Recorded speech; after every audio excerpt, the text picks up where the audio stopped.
Comment. 99 comments. Vote. Chapter 15. Chapter 15. Author note, I will have a Patreon where I will have up to 20 chapters ahead. Once I have enough chapters ready I will post the link for you guys if anyone is interested. Here I will post 7 to 10 chapters a week, and in the Patreon I will have always between 15 to 20 chapters ahead. As right now I have 5, and that's with one arm. By tomorrow I should have more. I will post the Patreon once I have at least 10 chapters ahead of the web novel update. Love y'all. Asha Greyjoy would die. While it was true, I told her she would survive. All I wanted was to give her a taste of her own medicine. Like her people I would take all from her. My lord. We are getting close to the Iron Islands. One man entered my chambers inside the ship. Good, soon everything would be over.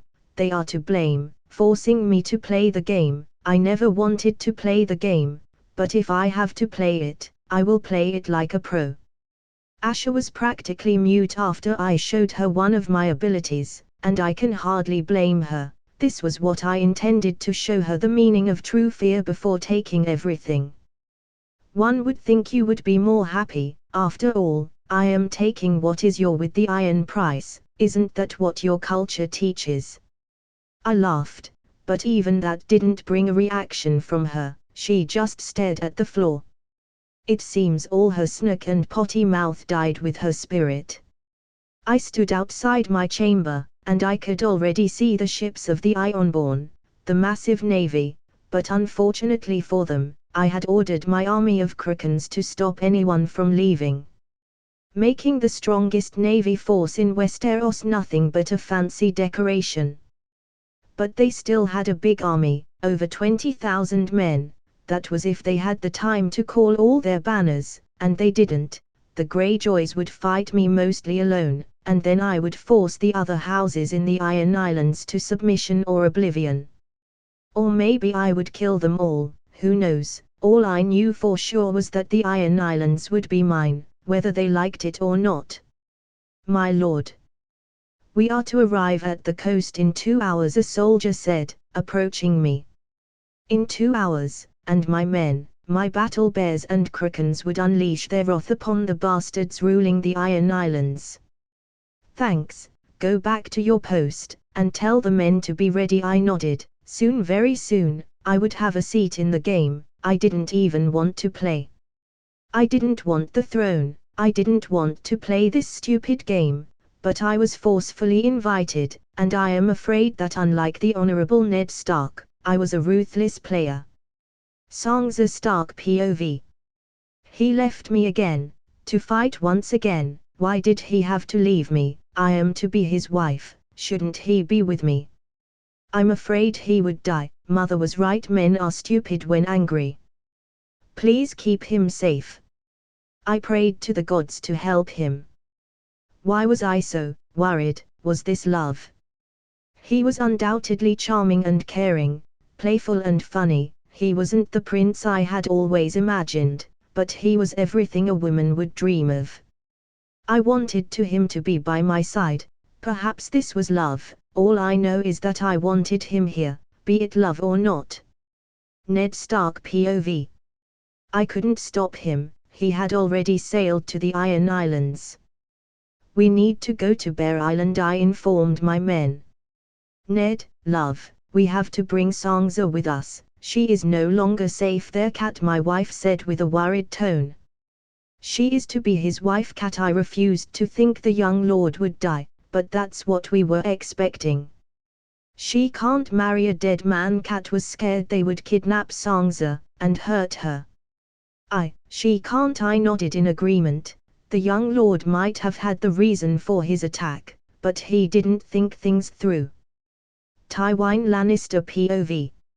I had been informed by Tyrion that Lord Mormont started a war against the Iron Island. My foolish son thought the Lord had signed his death sentence. I knew better than to think he would die. A man capable of destroying any spy within his domain, and improving his economy at such a fast pace was no idiot. He knew the risks, but he had a plan to overcome this situation, whatever that was. Maybe I was overestimating his skill, but I usually don't. This kid was more than the eye could see. It seems we might have a new High Lord in the Iron Islands. Soon the game would change. This kid was a dangerous player that I had to take for the benefit of House Lannister, or find a way to kill him. Back to Renard. My ships were about to arrive. The Ironborn were already waiting for us at the coast. I smiled. Fools. I knew they would do that, so I ordered my Krakens to basically produce waves. Powerful waves to knock the men down, killing many of them. My Krakens would break their lines, and I would break what was left. They would continue the assault of waves, drowning, and killing the men by knocking them against the rocks and walls. Well, time to relax, I said with a cup of wine as my Krakens did all the dirty work. What is with these waves? A man asked in disbelief. I can't tell, I chuckled. Ignorance was a blessing sometimes, a blessing that I wanted to keep my men under. Chaos would break if they found out I controlled the animal kingdom. I would probably be hunted for witchcraft. Comment. 71 comments. Vote. Chapter 16. Chapter 16. Author note, Patreon is coming up. I will post the Patreon link when I have at least 10 to 15 chapters ahead. Anyway, enjoy. The Krakens started doing their job marvelously, breaking their ranks with massive waves of water, killing some of them by crushing them against rocks or other surfaces. If this continued, by the moment I reached the coast, their formation would be broken, completely shattered, and I would be there to cut through their ranks with ease. Bit by bit we're getting closer and closer. After a couple of minutes we finally were on range to leave the ship, so I rallied my men, as I led the attack, shouting the name of my island, the name of my house, wielding Longclaw in my right hand, and a shield in the left, as I dashed into the broken enemy lines, with my army following close behind, bears, crows, humans, and Krakens all together in one mission, to kill and destroy the Ironborn. Archers normally would be a problem, but I had the most loyal soldiers on the case. My ravens. I had previously ordered my ravens to attack and eliminate as many archers as they could, and obediently that they did. My 1,000 ravens were killing the archers one by one. One raven might be easy to fend off, but 1,000 can kill a man, many men with relative ease. With my men taking over the coast, I dashed to the enemy lines, cutting and hacking at them, left and right as the bodies fell into the ground, dead, leaving behind me a trail of destruction. My Krakens had stopped their wave assault on the coast, or at least on the part of the where my army was fighting, but they still had another mission. They were in charge of keeping anyone from escaping the island. Their job was to ensure no one would leave until I said so. They were trapped in this wretched island until my blade ended their lives bathing in their blood. The Ironborn were slowly but surely retreating, which brought a smile on face as I continued cutting through them like pigs in a slaughterhouse, using my shield as a blunt weapon to bash their heads against any hard surface. Unlike Captain America, I couldn't throw the shield and expect it to bounce back. That shit only works with vibranium, but I could still use a simple steel shield as a weapon. Bastard! An Ironborn growled behind me, trying to pierce me with a spear. In a swift and precise motion, I broke the sharp end of his weapon, and with my shield I hit said sharp end that was still spinning in the air against his throat, effectively killing him with his own weapon. Each swing of my sword meant that another dead man was piling behind me. There was nothing else in the world for me right now but the battlefield, my shield and sword. I had lost count of how many men I had killed so far, but it must have been a lot considering the Ironborn were starting to run away from me, in fear. But I didn't understand why. Why would they fear me? There was no point in being afraid of the inevitable. Not that it helped their cause, I was faster, and I would kill them whether they wanted to fight or not, I didn't care. Those serving the Greyjoys would die, and serve as an example to not mess with the bears. My battle bears were beside me, backing me up, destroying the Ironborn, advancing as if there was no opposition, with each of them taking at least 10 soldiers at the same time, and my men being aided by them. We were winning by a huge margin. I smiled as I continued with my slaughter, killing everything in my way, regardless of its gender. All it mattered was, they served the wrong house. Was this cruel? Perhaps. But I wouldn't stop until the old Kraken was at my feet, and my sword at his neck. It took roughly 6 hours to complete control over the coast. We killed around 2,000 men, but this victory was not without loss. I had lost around 400 capable in this fight and 20 battle bears in this fight, but in comparison our losses were minimal. The Greyjoys had around 5,000 soldiers, without their banners, and had lost a big chunk of their army, and the best part was, they couldn't ask for help. Any raven that had a message would come to me, their new master. My ravens would ensure the message was delivered to me, with the raven joining my ranks, or dying should they refuse. 100 men came to surrender, my lord. This was odd. Well, not really. The Ironborn were cowards that once they started to feel the tide was against them, they would surrender. I stood outside my tent, to find the men kneeling in the ground. I couldn't kill those who had surrendered, but I could force them to take the black, or free them into the sea. What do you want? I inquired in a cold and rough tone, denoting I would have no mercy. We surrender. The leader of the group said, somewhat shaking. Killing them was easy, but it would set a bad precedent of me in the north. You'll take the black, or my blade. Pick your poison. I had to offer them the black. It was customary for these situations. And like I expected, they all decided to take the black. Chain them to the ground and kill them should they try anything funny. I would keep them close to the sea where I could drown them if they decided to free themselves and try to kill me.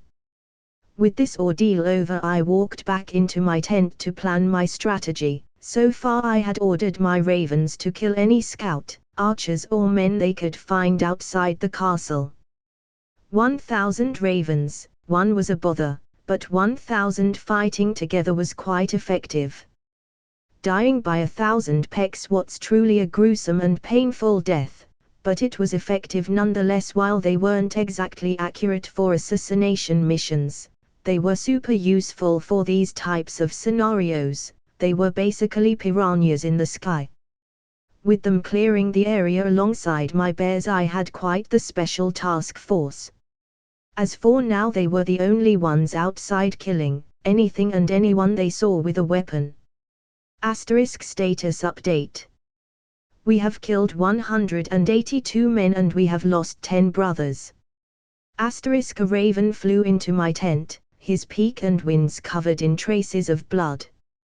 Good, continue with the mission, we will avenge your brothers, do not worry, I smiled, petting the little killing machine, who ruffled his feather in happiness. Balon Greyjoy POV. The brat had come to us, and was winning. He was but a lad that still reek of his mother's milk. How could we be losing? My men were getting slaughtered, none of my banners were answering my call for help. At this rate, in a couple of days the little bear would make us pay the iron price. The ultimate iron price. Send more ravens. I growled, after this I would teach my banners what happens when you don't obey your king. Send all the ravens, all 100 of them, I want my banners here. And I want that bastard's head on my solar now. As you wish. One of my men nodded as he ran to do as I asked, sending all my ravens to all my allies. Perhaps this way they would answer my call. Comment. 51 comments. Vote. Chapter 17, Patreon. So after a bunch of messages I decided to publish my par.tron with what I have. I will update the Patreon daily with 2 to 3 chapters. As of now the Patreon is 4 chapters ahead, later I should add 1 or 2 more. I haven't had the time to write much today with the hospital and stuff anyway. https://www.patreon.com/cornbringer. Thanks in advance for all the support. The updates here will continue to be 1 chap daily, that will increase 1. I can start using both arms, and I can update both the Patreon and here faster. Enjoy. Comment. 27 comments. Vote. Chapter 18, Chapter 17. Author note. Patron is here. So far I have 5 chapters ahead, but I'm updating it twice a day at a minimum. So if you guys want to check out my chapters before I publish, please feel free to check it. https://www.patreon.com/cornbringer?fan_landing=true. Have in mind that for the moment my writing speed has been cut to half with 1 arm broken, but that ain't stopping me. After chapter 20 chapters are larger. The prologue aka the things before the first book end on chapter 25. Anyway, enjoy. Balon had given me 100 loyal ravens to serve me. Poor man, if only he knew that every time he tries to send a message, a cry for help, he is only making me stronger. During the first few days in the Iron Islands, I stabilized a camp in the coast, making sure to kill all opposition, with 1 kraken nearby to defend it should any trying to sail away.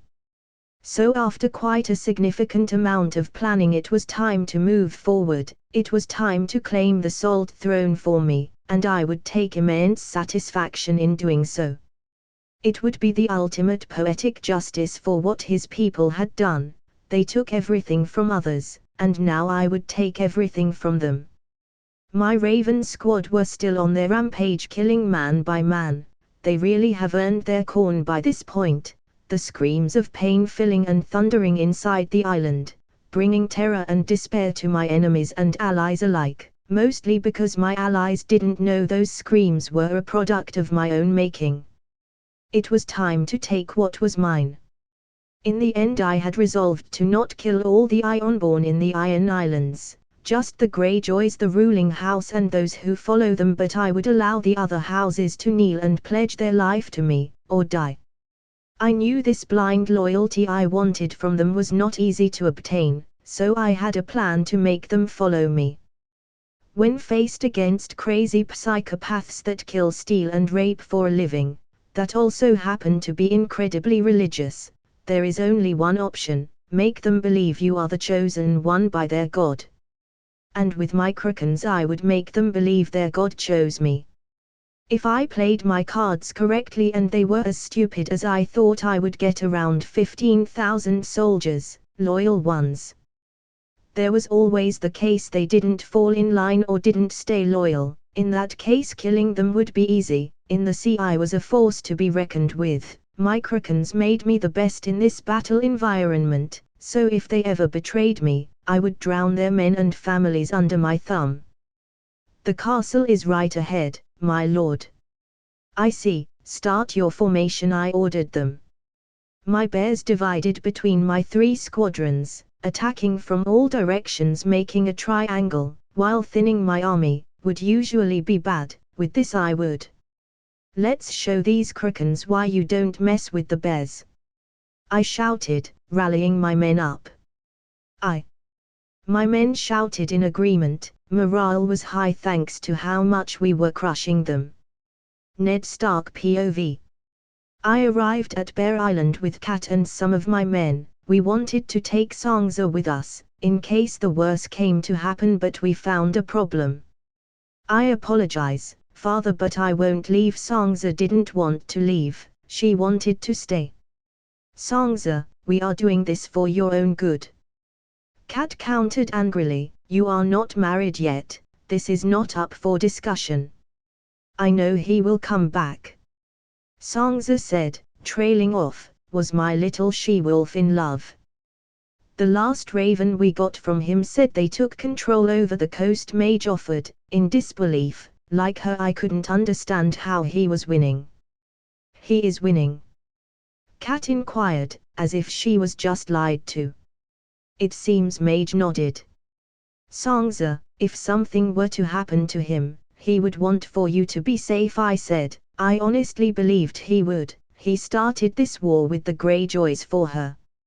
Songza, this is not up for discussion, you will come. Cat added she was worried about what would happen once the young bear died. Fine, can you keep me posted? Songza agreed, glaring at Cat. I never saw her this challenging, as she asked the she-bear to keep her up to date. We could have forced her to come with us, she was still my daughter, my responsibility, but I didn't want her to resent me should he die. I didn't expect she would fall for him so soon. While it makes me happy, this situation makes it hard, especially since Cat was to break the engagement whether he survives or not. She doesn't consider him a good match anymore. Back to Renard POV, a week later. Pike was the stronghold and seat of House Greyjoy, which was happened to be located on an island of the same name, quite creative if you ask me. It took quite a while to reach within their walls and enter the castle. After all, the castle is an ancient stronghold with outstanding defenses. But anything can be broken with enough force. So far, I had taken control of one of the towers that make the castle, but the coward delayed his imminent defeat by cutting my path to the other tower, and for this, he would die slowly and painfully. The towers were connected by swaying rope bridges, and the old bastard cut them, making it nearly impossible to cross. So I had to improvise.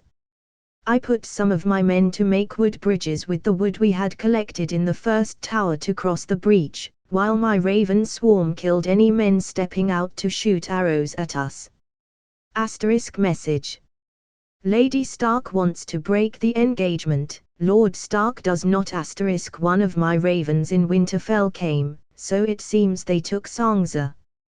Taking a deep breath, I took a piece of paper and wrote. Lord and Lady Stark, I must apologize if I had by any means make your life and those around me go in danger. It has come to my attention that Songza is no longer in Bear Island. While I understand why you took her, I must ask you to not break my betrothal with her. I know what I did may seem a bit reckless, but it was a long time coming, and I will come back victorious, so rest assured I will win, and I will honor my word to protect and care Songza and be a good husband like I know you will. Honor yours by uniting our families. Lord Mormont.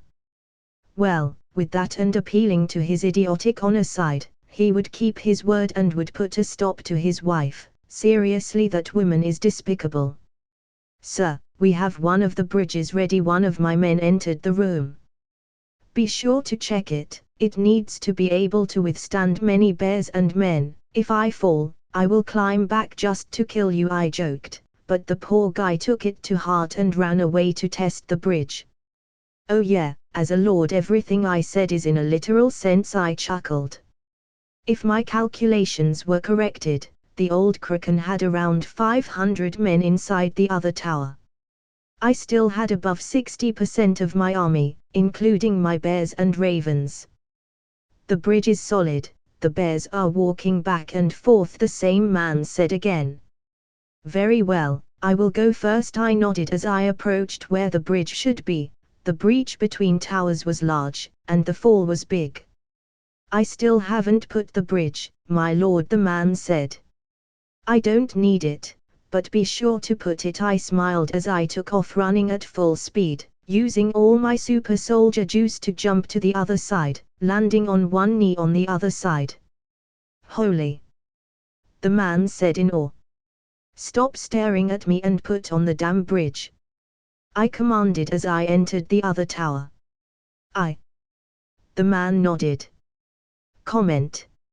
73 comments. Vote.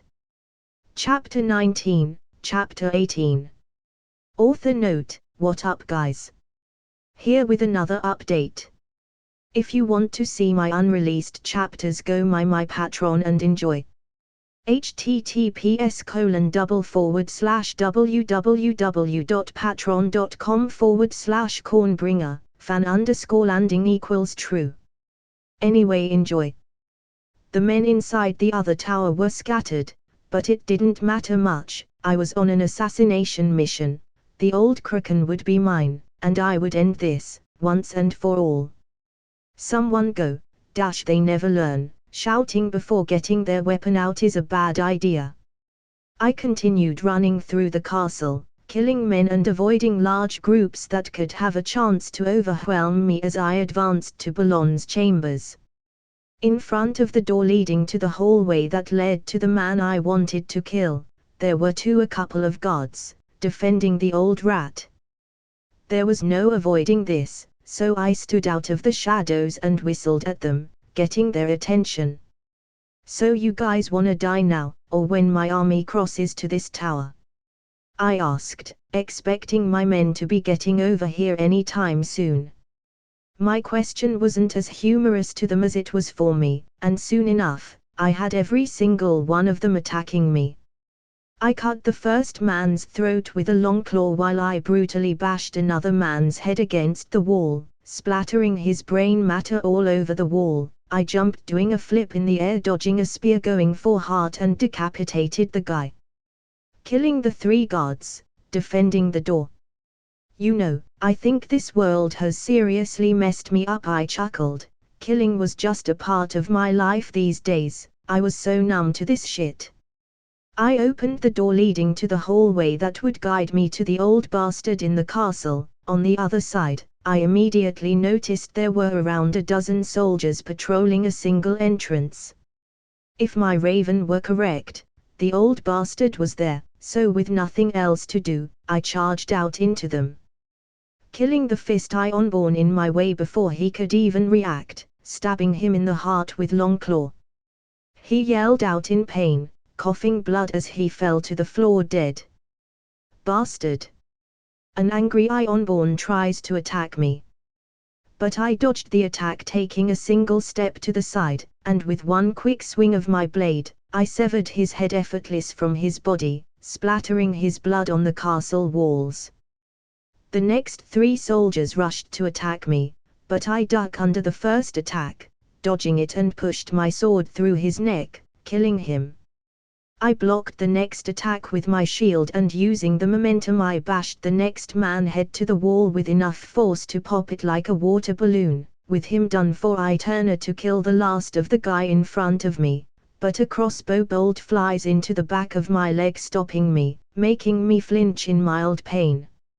I grunt in pain as I turn around to see the future dead guy with a crossbow reloading his weapon.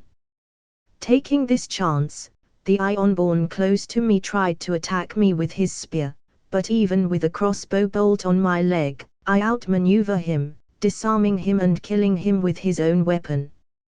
The guy with the crossbow started to panic, trying to load his weapon as fast as he could while I pulled the spear out of his comrade's dead body and threw the spear at him. Wait. He was probably trying to surrender, as if I was going to let him leave, but regardless of that, the spear impaled his chest before he could even finish his last words. Soon after, he dropped his crossbow and died.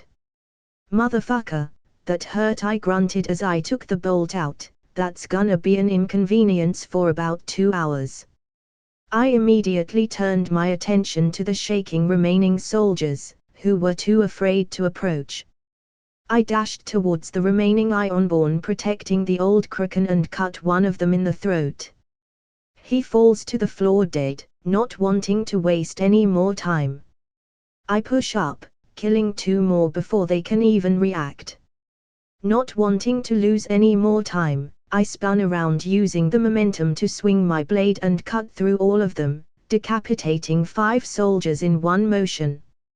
I pull my sword out the last man's neck, as the last Iron tries to kill me, but I cut his arm and shoved my sword through his mouth, piercing his skull in the process.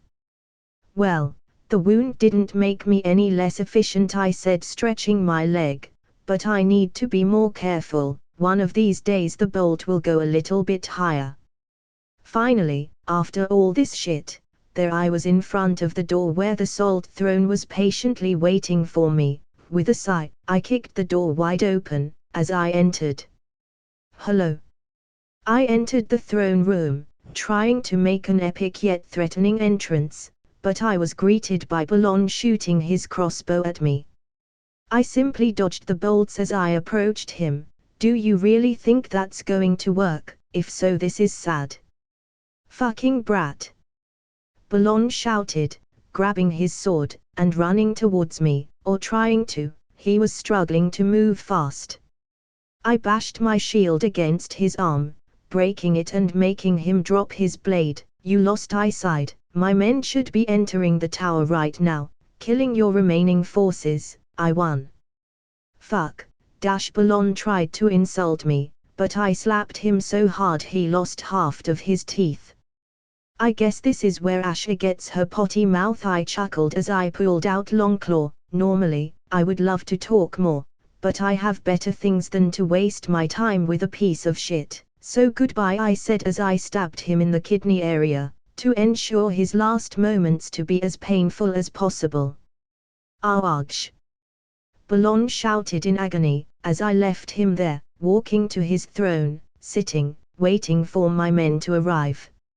It took my men roughly 5 hours to arrive at the Salt Throne, where by that moment, Balon had already died. We have killed every soldier in the castle, my lord, one of my men said. Good, stabilize the bridges connecting the towers and bring Asha, I ordered them. Asterisk, we have eliminated all the scouts and archers. What else do you need, O great cornbringer? Asterisk, a raven flew into my lap, eyeing curiously. One last mission, I want you guys to deliver some messages, to every house in the Iron Islands. It's time to take control of this shitty place, I smiled, petting the raven. Comment. 64 comments. Vote. Chapter 20, Chapter 19. Author note, what up guys? Here with another update. If you want to read ahead, be sure to check my Patreon. I am 7 chapters ahead of the web novel update, currently in chapter 26. https://www.patreon.com/cornbringer. Enjoy. After taking complete control of Pike and its citizens, avoiding as much havoc and chaos as possible, I decided to send one raven to each house in the Iron Islands, with a single message. Come to Pike, and kneel to your new lord, for I have been chosen by the drowned god himself to change the old ways. Come and see how I can't be drowned and confirm by claims. I also sent a raven to my house and Lord Stark, informing them about my victory.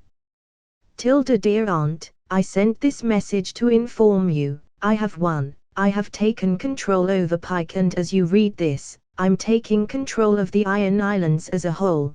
There will be no more raiding, no more iron price, for now the bears rule over the Crookens. With love. Lord Mormont.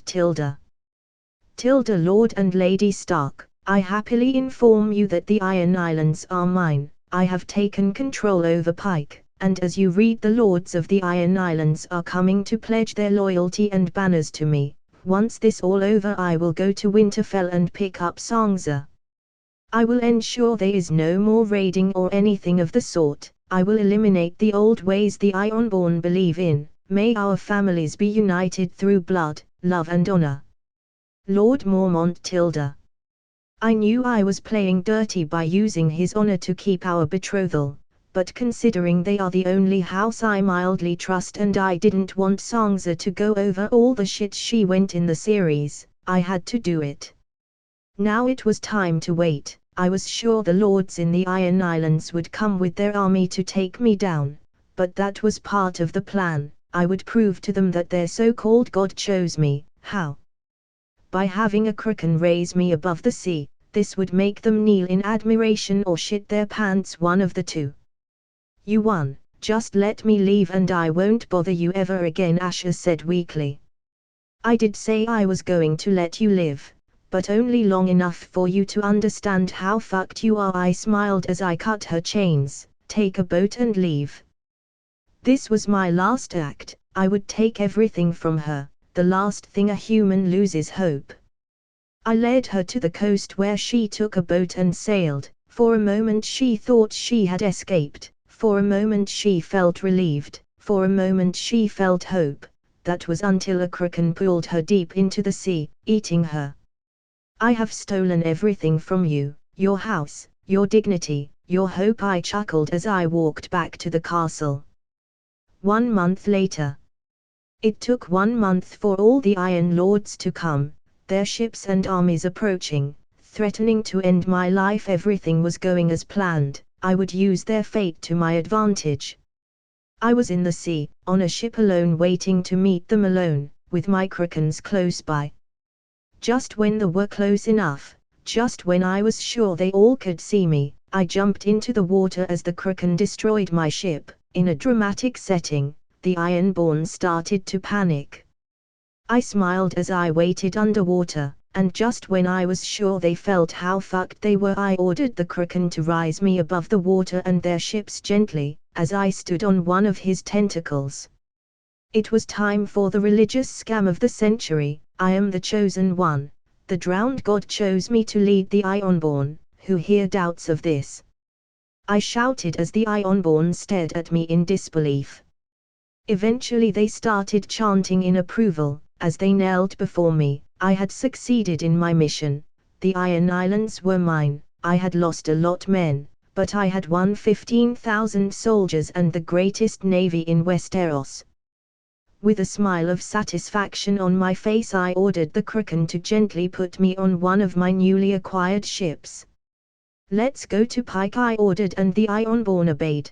Their anger had turned into fear and fear into admiration, and soon that would turn into loyalty. 1 month later. The coronation to the Salt Throne was not what I saw on TV or the books. Apparently they skipped various, considering the so-called drowning god himself chose me. It took a while to convince them their old ways were done for. I was close many times just to kill them, be over with this.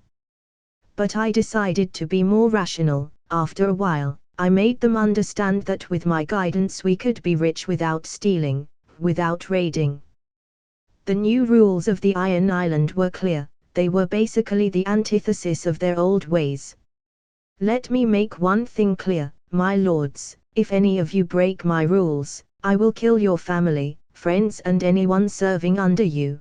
Don't think you can hide things from me. I will know, and I will make you pay. Is that clear? I asked every lord in the room with a cold tone. Aye. The lords nodded, some in fear, other in admiration, because to some I was some kind of deity now, but mostly fear. Good, now leave. I will send ravens with my orders to stabilize the economy here. For the moment we will focus on fishing. The drowned god has blessed our seas, so go, I said, knowing full well my krakens would keep an eye of them and help the fish. But if they step out of line they would die. I left a pair of krakens per island to ensure I had a way to kill them should they rebel. Tywin Lannister POV. Like I expected, the young lord won, and was now on his way to become the new High Lord of the Iron Islands. Tyrion would only ruin this. I needed to make him our ally, myself. Set a carriage. I am to leave to the north in a fortnight, I ordered a servant. Cersei POV. The young lord of House Mormont had won the Salt Throne.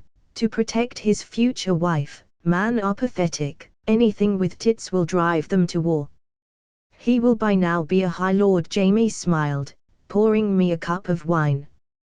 Of thieves and rapers, what an accomplishment, I smiled, kissing my brother, as he stripped me. Theon Greyjoy. I had lost it all, my family, my birthright, everything. I lost everything to that bastard. He took what was mine, he sat in my throne, he will pay for this. I will kill him.